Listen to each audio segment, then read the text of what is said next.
Hola, seguramente ya te diste cuenta que utilizo este videoblog, Cosas Pequeñas, para hablar de los asuntos a los que solemos no darles importancia, a los que no volteamos a ver, o peor aún, que viven con nosotros, que forman parte de nuestra existencia cotidiana y que de plano ignoramos o preferimos no hacerles caso. Te voy a contar una historia. Es una familia de gente querida. Es la historia de una familia de gente humilde. Ellos tienen generaciones como campesinos, como agricultores, en un municipio cercano a Jalapa, cuyos datos me reservo para no ponerlos en peligro. Tienen muchos años cultivando limones. Es un predio pequeñito, 2 hectáreas, para los estándares de producción que pueden convertir a alguien sembrando y cosechando en rico. En realidad es agricultura de subsistencia. Como sabes, hace muy poco tiempo, y de hecho actualmente todavía, el precio del limón se disparó de manera catastrófica, llegó a valer al público más de 100 pesos por kilogramo.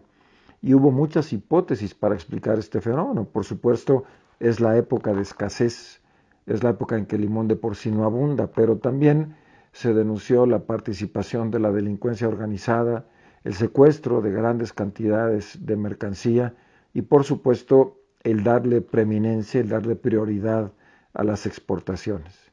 Bueno, pues esta familia de la que yo te platico pasa la mitad de su vida en vigilia porque todo el tiempo y permanentemente sus vecinos, y cuando digo vecinos no me refiero a los que están pegados a la puerta, sino la gente que habita en su comunidad rural, les roban sus limones, les arrancan los frutos sin importarles además destruir los árboles, porque una cosa es cosechar y otra muy diferente es arrancar y quebrar la posibilidad de que nazcan frutos nuevos en el futuro. Pero el acabose fue cuando en esta temporada de escasez, hace apenas 2 semanas o 3, se encontraron cientos, si no miles, de pequeños limones, de limones de menos de 1 centímetro de diámetro, que estos ladrones les arrancaron de sus árboles y les dejaron botados en plan de burla. Se trata no solamente de apoderarse de lo que no les pertenece, sino también de causar daño. Yo me pregunto si para mí, personalmente, sería fácil irme a dormir sabiendo que le quité de la boca la subsistencia a una familia que se esfuerza, que ara la tierra, que desbroza, que desmaleza, que se enfrenta a las alimañas, a pleno rayo de sol, comiendo a las 6 de la tarde, con las manos ampolladas, sangradas, y a pesar de eso, ve malogrados sus esfuerzos porque alguien ingenioso, vivo y listo le robó su producción. Y pasa exactamente lo mismo en la zona de Jico y de Teocelo, con quienes ahora están sembrando aguacate, que están sufriendo enormes mermas por el robo de producción. Te puedo platicar también que hay productos de los que tú y yo consumimos diariamente, de los que entre el 15 y el 18% de su costo son las pólizas de seguro que los fabricantes y que los distribuidores tienen que pagar por el riesgo de que se les robe en las carreteras. La de Puebla a Esperanza es, según datos oficiales, la carretera más peligrosa de México.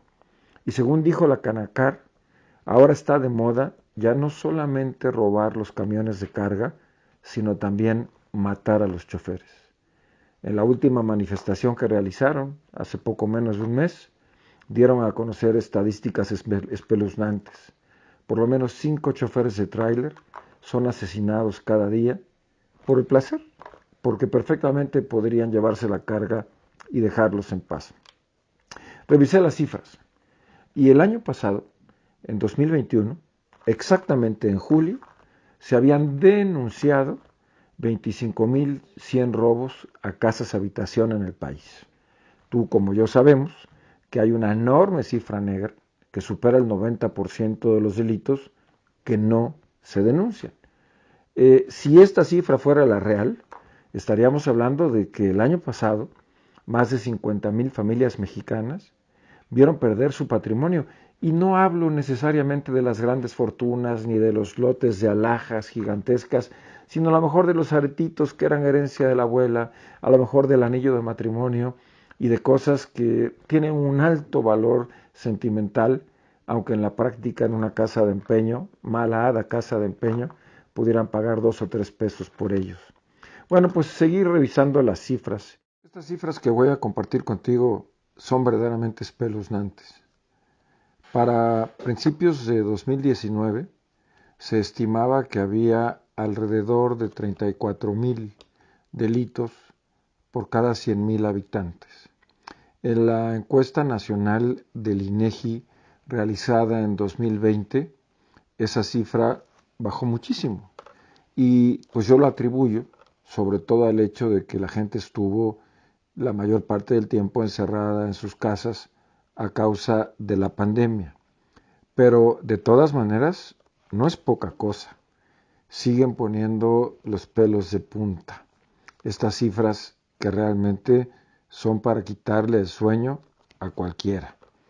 Según el propio INEGI, la institución responsable de contabilizar lo que pasa en este país, en 2020 hubo en México 21,200,000 delitos cometidos.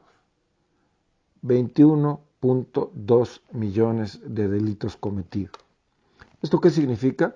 Significa que en el 28% de los hogares mexicanos hubo por lo menos una víctima. Casi 1 de cada 3 mexicanos fue víctima de un delito. Delito chico, mediano o grande, pero finalmente un delito. Y lo peor de todo, lo más trágico, el 93% de los delitos no fueron denunciados.